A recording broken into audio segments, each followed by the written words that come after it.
Lucky you. 36 best holes in Into golf. Alternate Shots podcast, Barney's Army. where we talk about Sandy. golf, poker, James Bond. horse racing, Double. classic movies. Zenyatta. We have no script. Down the stretch they come. We are glad you joined us. Frankly, my dear, I don't give a damn. Hey, Billy, we're back again. Big surprise. Guess who we have? It's so nice to see Alicia anywhere but the driving range. Thank you for inviting me, Bobby and Billy. Well, it's our pleasure. So it's great to talk to you. Alicia, I know you had a life before Wingfoot. When did you come to Wingfoot, just for point of reference? My first season was 2002. 2002, so 20 years ago. Whoa, Yeah. wait, we're going to get to that story, but give us a synopsis of what your life was like before Wingfoot. I started playing golf when I was 14 years old, and it became my passion, to tell you the truth. I was actually a very good soccer player.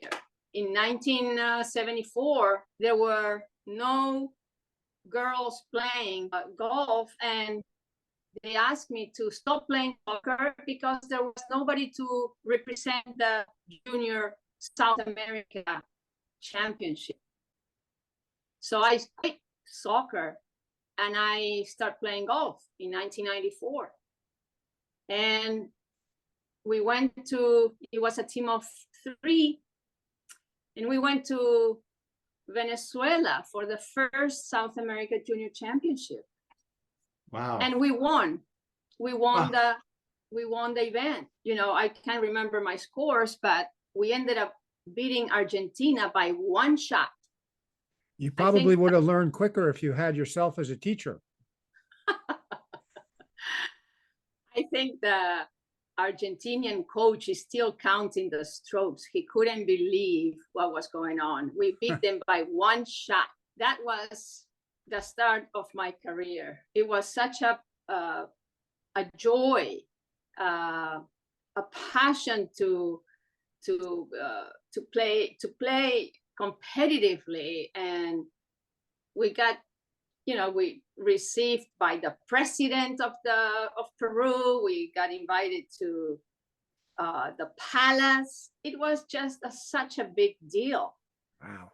That then it became my passion. I practiced so much, and I had a very good amateur career, Bob. And I won very important events as an amateur. I won my first national when I was 16, 1976. I beat, the star in Peru was an older lady than me. I was 16, but I beat her my first nationals. So, and then it just progressively, I became better and better. I won many nationals, and my best tournament as an amateur was to win the Santiago de Chile Open in 1984, and then the Lima Golf International same year, and we came in second at the World Cup in Colombia with my partner Jenny Litvak. Sure. So I had a very good amateur career, and it was my passion. I don't regret anything, because at 4 or 5, I was playing soccer, and I was really good. I was a little tomboy, let me tell you. My whole neighborhood wanted me to play soccer on their team. Then it was time to play golf. What year did you become a pro? 87, 88. I became professional. I went to Europe to try for the European qualifier. I went, and I lived in Geneva for 3 years, playing the European tour and the Asian tour. I had, again, very good results. In 1992, I came in second at the French Open. I finished sixth at the British Open. A friend of mine from the LPGA encouraged me to play, to practice, to try to qualify for the LPGA. In 1992, I came to Q school, and in my mind, I said, I'm gonna do it for one time, because everybody's done it. Everybody's done it so many times and no success. But I said, I'm gonna do it one time. I was 32 years old. I played in Venice, the first step of the qualifying, and then I got into the finals. I made it. I still remember the putt that I had to make. So Billy, we know one thing. Alicia knows how to play under pressure, since she put the pressure on herself only once. That's it. Yep. And still remembers the putt on 18. How far was the putt on 18? I probably 7 feet, because it was a long par 4, and I hit it left, and then, I mean, see how golfers' mind work. I still remember that. 30 years ago, I still remember that. I was in the rough, and then I hit it in the bunker, in the greenside bunker, and from there I had a long bunker shot. It was probably 7-8 feet, and my caddy said, "You need to make this putt to make it," and wow. I made it. To tell you the truth, I don't like to look at leaderboards. I don't like to look at leaderboards, but I would like have a choice there, though. The caddy told you better make it, or you're down the road. That I wanted to know. If I have to make 2 putts and let's get out of here, or make it and we're on the LPGA. And that's a world of difference. It is the world of this difference, Billy, because it was a life changer. When I qualified for the LPGA, probably it's the best thing that happened to me in my life. Professionally, listen, it's been just the ride of my life to be involved with the LPGA. It's the biggest women's association, and I am so proud to be a member of them. Well, we're all proud of you at Wingfoot every day still. So what year, when you came to Wingfoot, what drove you here? When I played at the JAL at Waikagil, I always said that one day I would like to retire in this area. I loved Greenwich. I used to stay at the Howard Johnson's in Greenwich, and I loved the area. Came to play Waikagil probably 9 years, 10 years of my career. Every year I came to play Waikagil. Waikagil is a great old Donald Ross course. I think it was updated by Crenshaw and Core a few years back. Yeah. It's a very nice track. It's a beautiful, beautiful course. I heard that it has Tillinghast also in it. He was in the area, so it's very likely he touched, I know he touched Simonoi and some other places, so. The LPGA players love to come to New York and play Waikagil. That was one of the favorite events to play. So who hired you? How did that interview all go? Tom Neopoli. I may choke if I say when I say his name, because I have him very deep inside in my heart. There were a couple of circumstances, because I remember also my brother-in-law, Frank, who you probably knew, Billy, and Bobby, Frank Tweedle. Holes with Frank in one of these stops at Waikagil. And the fact is that I was at Wingfoot one day, and how lucky I was that Tom Neopoli was probably on his, playing the ninth hole. I introduced myself and remember saying, "Tom, if you ever need an assistant, please let me know." And I gave him my business card. 201 comes in, It was probably the best scoring average on tour for me.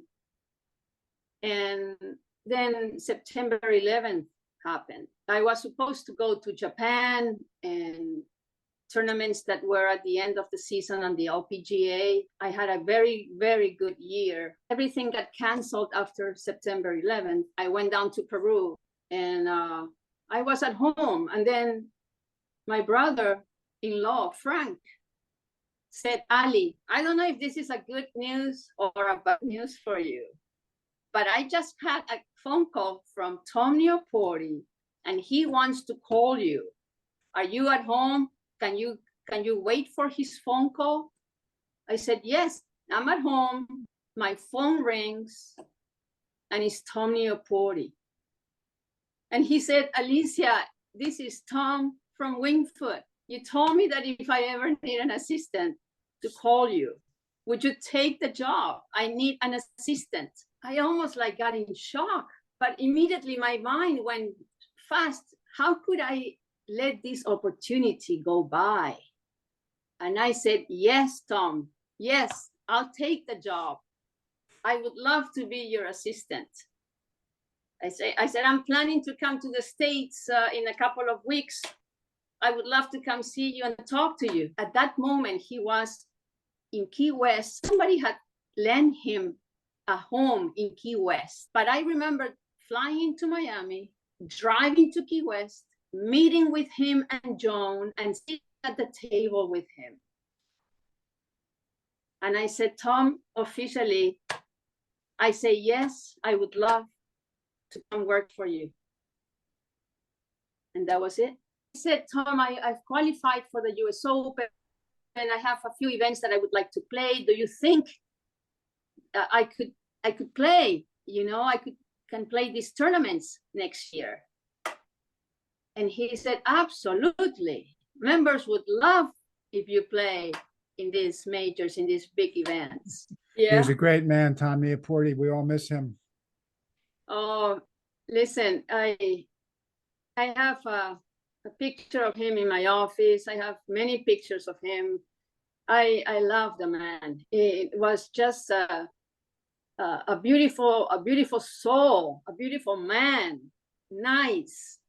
I mean, forget the golf. I mean, his golf was phenomenal, but I remember sitting with him in his office and then having lunch at Wingfoot in that little table when you come in, the first table on the on the left-hand side. That was Tom's. The stories that I heard from Tom at that table were priceless. And we would laugh sometimes. We would laugh so hard with his stories. So I miss him. I miss him a lot. I wish we had recorded those moments. I wish I had his voice recorded on many opportunities that we had when he would call. I mean, Byron Nelson, or I mean, he called Ben Hogan. I think he did. Yeah. He called in unbelievable legends. He even said to me, "You come to Wingfoot, don't be nice to the members. You play with them. Don't let them beat you. You play, you beat them, because that's how they are going to start, respecting and who you are. But don't let them beat you." And that was his advice. He said, "Play hard. Just He told grind." me he told me he was an assistant at Siwanoy years and years ago under Tom Kerrigan. And Kerrigan had the course record of 61. And if Tom birdies 18, he breaks the course record, and he's sitting there 250 out on a par 5 trying to decide whether to go for it or not. And he said, "I was wondering, if I break his record, am I gonna get fired?" But he decided to try it anyway, and he ended up mishitting the ball, so the record stayed intact. But I remember him telling me that story and thinking, what a part of history he was, even over Yeah. there at Siwanoy. What's your best round at Wingfoot, Alicia? I have a 68 on the west from the white tees and a 67 on the east from the white tees. Wow. But don't get me wrong. Tom said don't be nice to the people, to the members. No, he wanted me to be nice. He just he meant play hard, and I would grind. I mean, members that have played with me, they make fun because if I'm one down coming on 16 and then I change switch and then they say, oh, now she's grinding. And but That's competitive. it's competitive. It's very competitive at Wingfoot, and I love that about the members. One of the hardest shots to hit, all these great golfers have told me over the years, is a straight ball. You hit a straight ball. I think of Annika Sorenstam. Did you always hit it straight, or were you a big hooker as a 14-year-old, then you found a way to hit it straight? How did that come about? That's a great question, Bob. Great question, because when I used to have more of a draw. I would not call it a hook, but it was more of a draw. And I changed a little bit my grip when I came on tour. I took lessons at Doral. I don't know if you remember the name Mike Lopusinski. Oh yes, Wingfoot. Yeah, he was my probably first teacher when I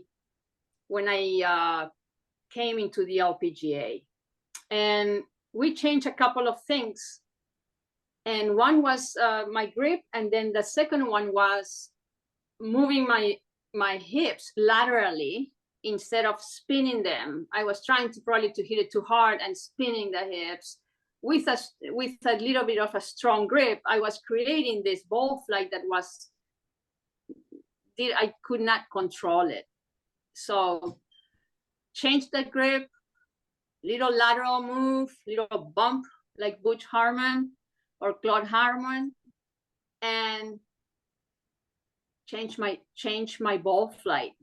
I started hitting the ball higher and with a draw, but it was the perfect five yards draw. Did you ever gamble on the LPGA tour? Or Oh, well, they do that on the LPGA tour. I mean, but I didn't. I don't like to gamble, Bob. Maybe we would play for $1, you know, when we were practicing in the short game, you know, closest to the pin, $1, and we would come with a many $1 bills, and the dollars bill would go back and forth, and but not. I've never been a big gambler. there was a time where Korean women were just so dominant on the LPGA tour. I don't think that's the case today. But that period of time, maybe a few years back, why do you think that's the case? Where I can tell you that probably is their mentality, is their culture, is the pressure of the family, the entourage. They are prepared. They were much probably better prepared since they were young with the government supports them, nutritionists, psychologists, personal trainers. It's a whole entourage around a player. Seri Pak was the first Korean, wonderful woman, great player. Many Koreans wanted to follow her. They say that, you know, the first player on the range was a Korean, and the last one to leave the range was a Korean player. They practice a lot. Not that we all practice. I practiced, but I wasn't the last one on the range. And I wasn't the first one on the range either. And now it's even more competitive. So, and there's more money. So And there's a lot of great players out there now. Oh my gosh, yes. On PGA and LPGA. Yes, absolutely. Yeah. I mean, Korean and American. The Corda girls are playing phenomenal golf. Yeah. It's the LPGA is so strong. So you got 8 par threes at Wingfoot, Alicia, and you pick any one of the 8 par threes. Which par three at Wingfoot do you pick to make a par or better for a large bet? Even though you don't bet. We ask everybody this. I would say the easiest par 3 at Wingfoot is probably 3 East. Everybody says that. Right. Yeah. I think the question could be, if you have to make a par on a par 4, which one would that be? Because I don't think there's. Go ahead, answer your own question. That is a tough one. That is a tough one. You know, because there are not too many easy holes at Wingfoot and the greens and. But you're not going to pick 15 East as the shortest par 4 in the East and 6 West as the shortest par 4 in the West as those two automatically. Just because they're short doesn't mean they're automatic pars, right? I think 15 East is one of the hardest holes at Wingfoot. I would lean towards 1 East for a par, I think. Yeah. If I had to pick one, I'd probably pick 1 East. That's with that bunker on the left and now the bunker on the right. That's not an easy hole either. But they're not easy. No. No. But unless you're Mike Gilmore and he can hit the 15th green in one. Yeah. 15 is a tough hole. And I think the second shot is the hardest. The hardest. Comes up short. Everybody comes up short. And that come up short. In 1972, you know, I caddied in the USGA Women's Open. That provided all kinds of headaches for your colleagues back then. And the green is harder now. Oh, yeah. 15 East is the hardest, I think. So getting back to the par threes, let's look at it a different way. Which do you think would be the easiest par 3 to get up and down on if you miss the green? Maybe. I know it's not 13 East. No, it's not. I would say 6 East or 17 East. Really? Because I would putt it. I would putt that ball. Yeah, come down in front of 17 East. Yeah. What's the furthest you ever putted from off the green away from one of the holes at Wingfoot? I would say 17 East. You know who I have wonderful memories, Billy, with Neil. I love and I miss Neil. I saw Neil 2-putt 17 East for a 2. We went one time to 17 East and he took me to the right side of the green. And the pin was on the right-hand side, back right. And we were playing, you know, who puts it closer. Mm-hmm. And we had a great time. But I mean, your brother, I miss seeing him. One day he said, Ali, come with me. I just want you to see 14 West because we're making this bunker and I want you to see 15 minutes. Ali, 15 minutes. 3 hours later, or 2 hours later, I'm still with him. He's showing me all these things. It was. Ever have a hole in one at Wingfoot or multiple holes in one? I had many hole in ones, but only one at Wingfoot at 3 East. I have one at 3 East also. Yeah. I've been very close, 6 East, very close. I mean, the ball just needed to draw, but it didn't draw. But only one hole in one at Wingfoot. I have one on 17 East also, which is probably the hardest hole in one I could imagine. Yeah. So Although Alicia, 10 West would be nice. get stiffed by Birdman. He didn't show up because instead he decided to go to a Grateful Dead concert. Or did you ever stiff Birdman? He is very loyal. I mean, I trust him. I mean, he has never been late to a tea time for me. The opposite. When we traveled, I took him to the U.S. Open at Chicago Golf Club. I mean, John is a wonderful company. He's a wonderful friend. He's a great caddy. He knows me. We know each other. And I mean, he's been the best in my bag. We've won some very important events, and he's been very good to me. Seems to me like if you were a 20-year-old going out on the LPGA tour and Bird was the same around age and he caddied for you, that would be a long, prosperous relationship, I would think. What you just said is so true. I wish I had met John when I was on tour. I had good caddies, but I also had really caddies that were late, or they were smelling alcohol from the night before. It was awful. And I was playing my best golf when I was 32, 33, 34. I had, in 1994, my best season on tour, came in fourth at the US Open. I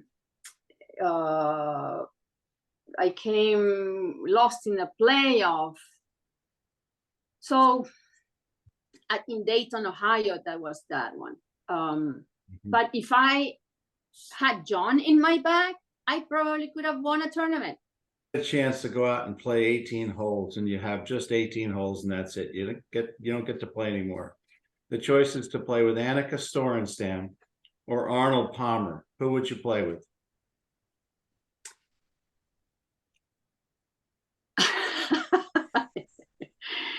Well, Arnold Palmer, I would probably play with Arnold Palmer, because I've been with Annika. Annika, when she was on tour, she was really business on tour. Annika today, she is much is not that nicer, but she's much Mellow. at ease with her game. She's probably more personable. She probably would be great to play with her, but you cannot change Arnie Palmer. No. And I met him twice. And the man was, first of all, so handsome, so beautiful. And then the charisma was, I mean, the best. Arnie was the best. I agree. Funniest story that you can tell us that happened at Wingfoot? My first lesson at Wingfoot. This is a funny story because I was standing in the shop. It was April or maybe end of March. And Tom had asked me to be for ladies opening day. He said, you have to be for ladies opening day. And so I'm there, and opening day is the second week of April normally. But it was snowing. It was really cold. You know me, I don't like the cold weather. And I'm in the shop, and Mr. Forsman comes in. And I said, you remember Paul Forsman? Sure. He comes in and he said, I heard that we hired a new assistant professional. And I said, that's me. I'm Alicia Dibos. Nice to meet you. And he goes, are you ready to give a lesson? And I said, Mr. Forsman, it's snowing outside. And he goes, don't you have a jacket? I said, yes, I do. So I gave my first lesson to Mr. Forsman In the on the snow. range, and I was freezing. It was so cold. It was so nice, and we became the best friends. I think these stories are going to resonate. I think some of the lesson about how you went from a draw to a 5-yard draw. I think there's going to be a lot of people tomorrow trying to change their grip and all that. They're going to listen to that part of the podcast, and they're going to Or say, they're going to start doing what I do and hanging around the driving range, eavesdropping on your lessons. yeah, I'm going to go into the simulator down below near the pool at Wingfoot, and I'm going to try what I just heard Alicia said that helped her get. We just lost a legend in the golf world, and it's Kathy Whitworth.